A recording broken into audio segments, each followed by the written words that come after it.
you books about women. This is of course in honor of Women's History Month. In the last video, I talked about nonfiction books as well as contemporary and historical fiction books. In this video though, we're gonna be talking about fantasy and sci-fi books, which I'm really excited for because fantasy and sci-fi are my bread and butter. They're like 90% of what I read on this channel. So I'm really excited to get to these. These are some of my favorite books about women in sci-fi and fantasy. And part of the reason I love all of the books on this list are because of how women are portrayed in these books, or just themes about gender and gender stereotype. Particularly in the genres of sci-fi and fantasy, they're very dominated by men and male characters. So I think it's very interesting to see how women are portrayed in these genres. So I'm really excited for this and I hope you guys find this helpful. So I want to start this off with the sci-fi book that I have on this list. And the first sci-fi book that I just absolutely have to talk about is The Calculating Stars by Mary Robinette Kowal. So this is a historical sci-fi alternate universe type of story. It's set in the 1950s during the space race, but in this alternate world, there's a huge meteorite that hits the Earth, and it is an apocalyptic style event. So the humans on Earth have to technologically advance themselves and put as much resources they can into the space race in order to actually be able to save the human population by sending them to a different planet, which is just really cool. The idea of 1950s, our society was actually probably capable of, but never decided to do because just didn't want to put those resources towards that. I think what's really interesting about this book on the portrayal of women's side is the way the technology works, because the computers of that time were actually women who did the calculations for the rockets and things like that. In this book, we're following the women that are computers for the space program, and it's incredibly interesting to see how they fit in during this time period and just how all of that works, because there are actually real historical facts in which women did this in the 1950s. So it's pretty cool to see it on this other level. This book in general is just actually really good, and there are two other books in the series. I haven't gotten to those yet, but I'm hoping to get to the other books in the series at some point this year, and I really enjoyed this and would definitely recommend it, especially for its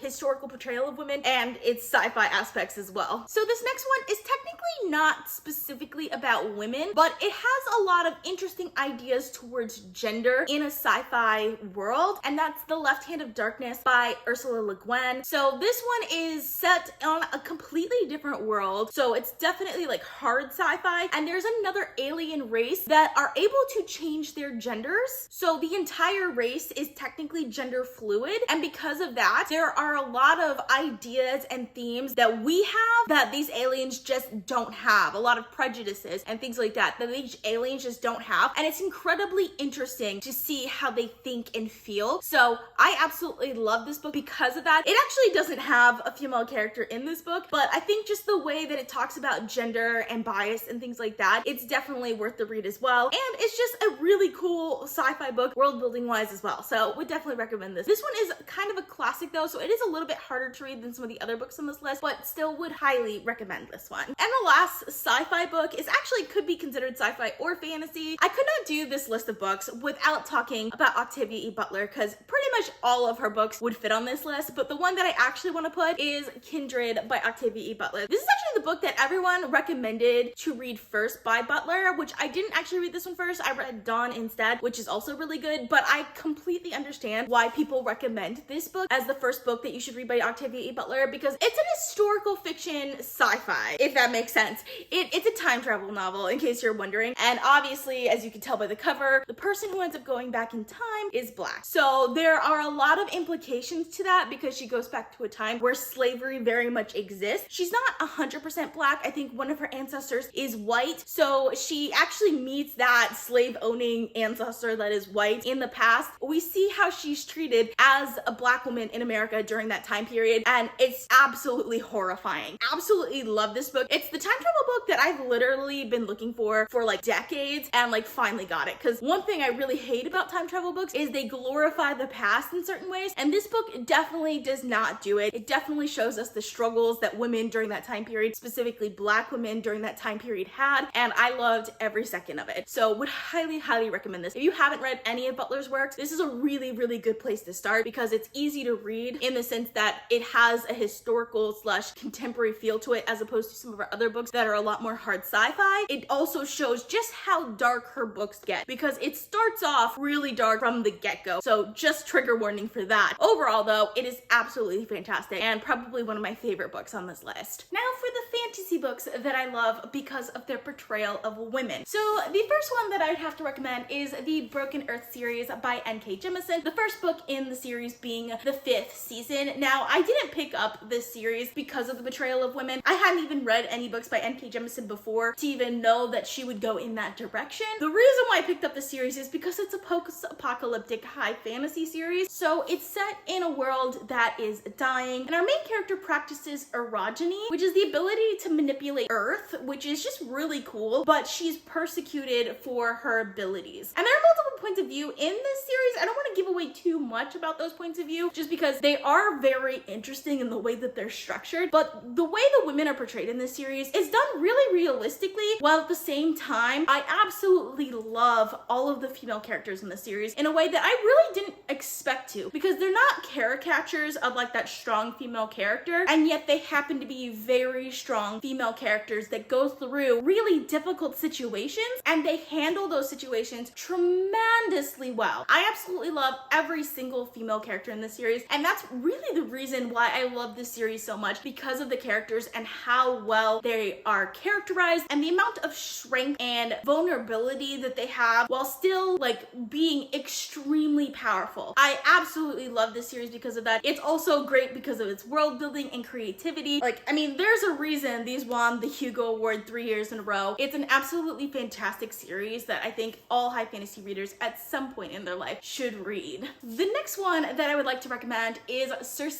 by Madeline Miller. So this is a Greek mythology retelling as told by the antagonist, in this case, the goddess Circe. This is definitely very often described as kind of like a feminist fantasy, but I think the main character Circe is just really well characterized. And this is another one of those situations where we have a really strong female character, has a lot of terrible things happen to her, and she handles those situations remarkably well, and then goes on to become this just really powerful person. I just absolutely love it so much. I do realize she's supposed to be an antagonist in Greek mythology, but honestly, I don't think she's the antagonist here. After reading this one, you really can't consider the antagonist. I will say one thing about this one in particular, even though while I was reading it, I loved every second of it, it is somewhat forgettable. I was a little disappointed by that. It also makes me just kind of want to reread the book because I know I'll probably love it as much as I did the first time. The next one that I'd like to recommend is The Once and Future Witches by Alexi Harrow. So this is a book set in the late 1800s. It's following 3 sisters who are, of course, witches, and they join the suffragettes movement in New Salem. What I love about this book is not only does it have a lot of women's history attached to it, but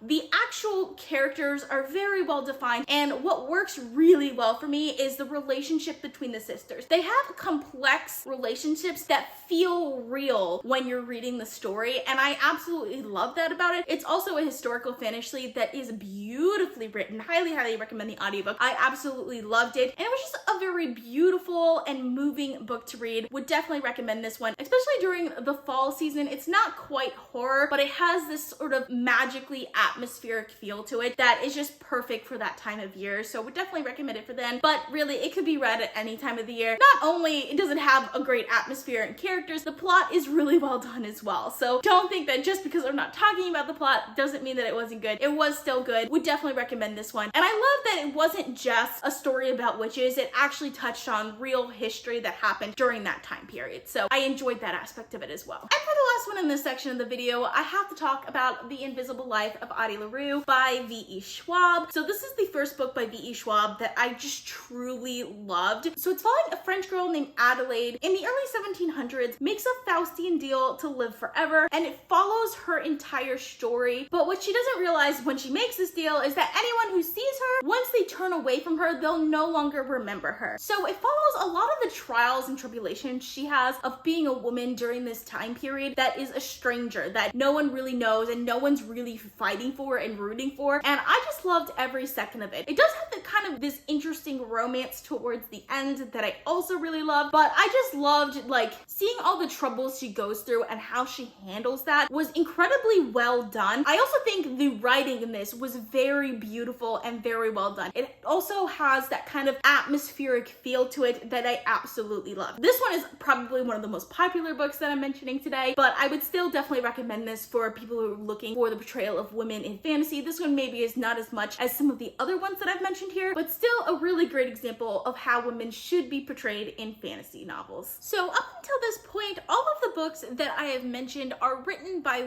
women, but I think especially when it comes to sci-fi and fantasy, the genre is dominated by male authors. So I feel like it is important to point out that some male authors actually do a very good job of portraying women in their novels. And there are two in particular that I'd like to highlight in this video. And honestly, the two authors that I want to talk about are two of my favorite authors of all time. And that might be in part because of how well they are able to write women in their novels. The first one that I'd like to highlight is Joe Abercrombie. I'm specifically holding up The Trouble with Peace because this book in particular was the book that I was just like, I don't know how he even manages to write women this well. But it's not just this book. I do realize if you've read only the first trilogy in the first Lost series, you might think I'm absolutely crazy just because there's only like 2 female characters in that series. Only one of them's a point of view character, and I don't love that point of view character, but the other character in that series is just, her story is really, really good, and I love her story. I just wish she was a point of view character, and she's not, even though the other characters around her are point of view characters. So, but he definitely makes up for it in later novels, first in the standalones and then in his second trilogy. This one in particular is the second book in the series, and I absolutely love it. There are 2 main point of view female characters, Savine and Rika, in this series, but I think in this novel in particular, he goes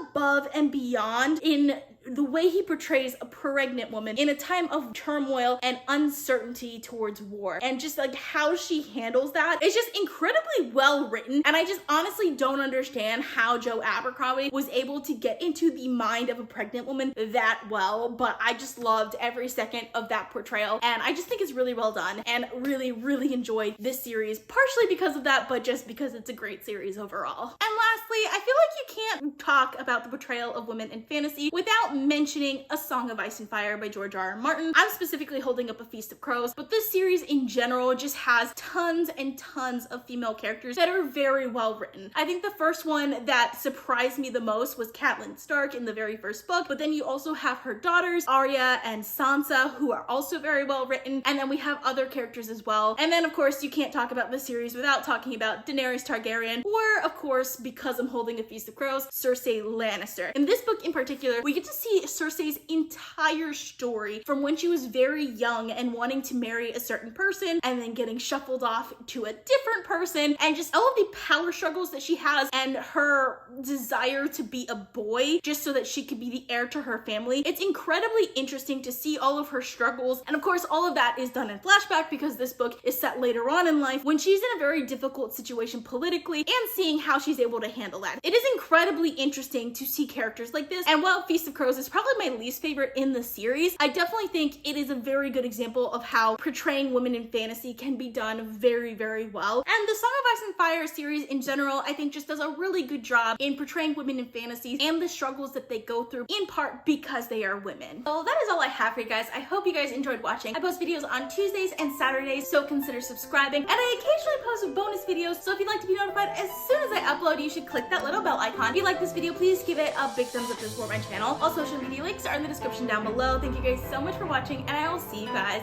next time. Bye.